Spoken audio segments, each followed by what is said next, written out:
أهلا فيكم مرة ثانية. هنكمل مع بعض الفيديو. وإن شاء الله في الفيديو هذا نشرح شوية تفاصيل مثل ما وعدتكم في الفيديو السابق ونحكي.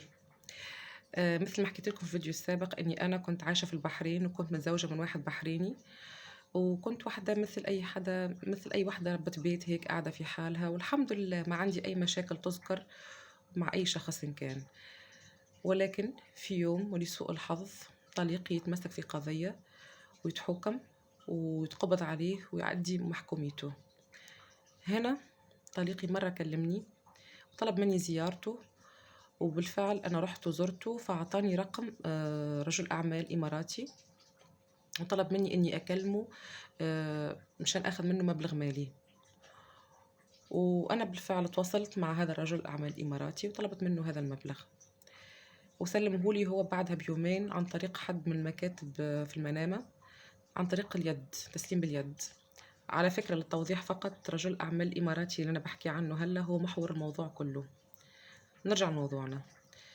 بعدها فترة قصيرة لقيت إنه رجل أعمال إماراتي هذا متواصل معي مرة ثانية حتى يطلب مني إني أشتغل معاه، وما كنت أعرف إني أنا كنت كبش الفداء اللي بعد طليقي، يعني عم يجهزني أكون كبش فداء مكان طليقي. وقال لي إنه محتاجني في شغل، وعملي توكيل موثق رسمي في المحاكم في الخارجية إني أنا أكون وكيلته في البحرين اللي أدير مع كل أشغاله. في الآخر طلعت أشغاله كلها فقط برج معروف في منطقة المنامة اللي ملكه هو الخاص. هذا هو الشغل. ففترة إني أنا كنت بشتغل مع هذا رجل الأعمال اكتشفت إنه في مبالغ كبيرة وصلت لطليقي عن طريق هذا رجل الأعمال. مبالغ متفاوتة، يعني وصلت 2 مليون دينار بحريني، يعني ما يقارب 5.5 مليون دولار. هذا الشيء اللي خلاني أنا أستغرب، لشو هالمبالغ هي كلها؟ فلما سألته قال لي بحجة فرش وتشطيب البرج.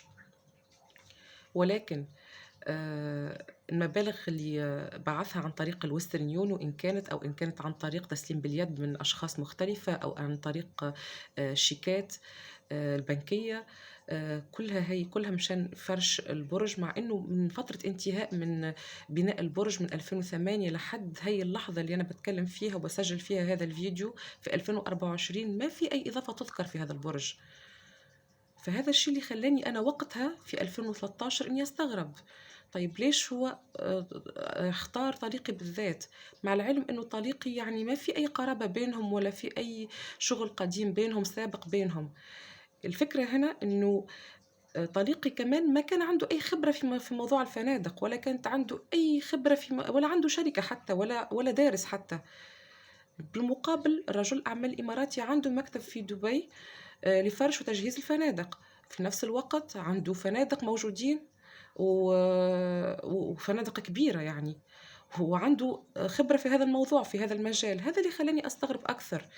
طيب وكمان أعرف إنه بعدين إنه هو كان يبعث له حتى في الأردن وفي تركيا، لما كان طريقي متواجد في الأردن أو في تركيا أو في مصر أو في تونس أو في لبنان، كان يبعث له في مبالغ متفاوتة، كمان مبالغ ضخمة. ما فهمت شو هو السبب. الغريب أكثر إني طلعت على دراسة جدوى بتقول إنه فرش البرج كله بكامله ماكسيموم ما بيكلفش أكثر من 850 ألف دولار. طيب أنت بعت هاي المبالغ كلها ما في أي إضافة تذكر؟ ما فهمنا. السؤال هنا اللي أنا سألته، طيب إذا أنت حاب إنك أنت تفرشه وأنا وكيلتك، طيب أنا هجيب لك مستثمرين. بالفعل جبت مستثمرين، إن كان من الصين إن كان من السعودية، يا إما تأجروا أو انتفاع أو حق انتفاع أو بيع. ما لقيتش عنده أي نية أو أي نية تذكر إنه هو حاب إنه هو يستثمر في هذا البرج. فقد أنا حسيته مجرد فيترينا، ستارة أو واجهة. الأكثر من هيك إني أنا لقيت إنه هو حتى لما لقيت إنه هو ما عنده هاي النية، فأنا بصراحة زدت هنا شكوكي أكثر. واللي خلاني أنا أبحث في هذا الموضوع أكثر إنه في جهة أمنية في البحرين تواصلت معه في نفس السنة وطلبت منه إنه يحضر لتقديم إفادة حول السر اللي يخليك أنت كرجل أعمال إماراتي تبعث لهذا الشخص اللي هو طليقي هي كل هالمبالغ. حبينا نفهمه. ف لأن الموضوع طويل وفيه تفاصيل كثيرة، فنكتفي بهذا القدر اليوم. وأنا بصراحة حابة أشكركم كتير. أوعدكم في الفيديو اللاحق إن شاء الله حنحكي لكم في التفاصيل أكثر، وحتكتشفوا معايا حاجات كثيرة أكثر. تمام. ونحل اللغز هذا مع بعض. أنا بعرف المعلومة وبعرف كل شيء، ولكن حنحكي فيه بطريقة مفصلة أكثر.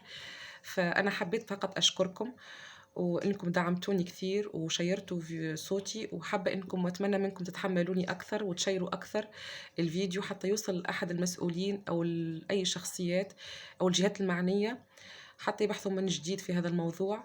وأشكركم مرة ثانية، ونكمل إن شاء الله، نلقى قريب إن شاء الله بإذن الله فيديو لاحق سابق.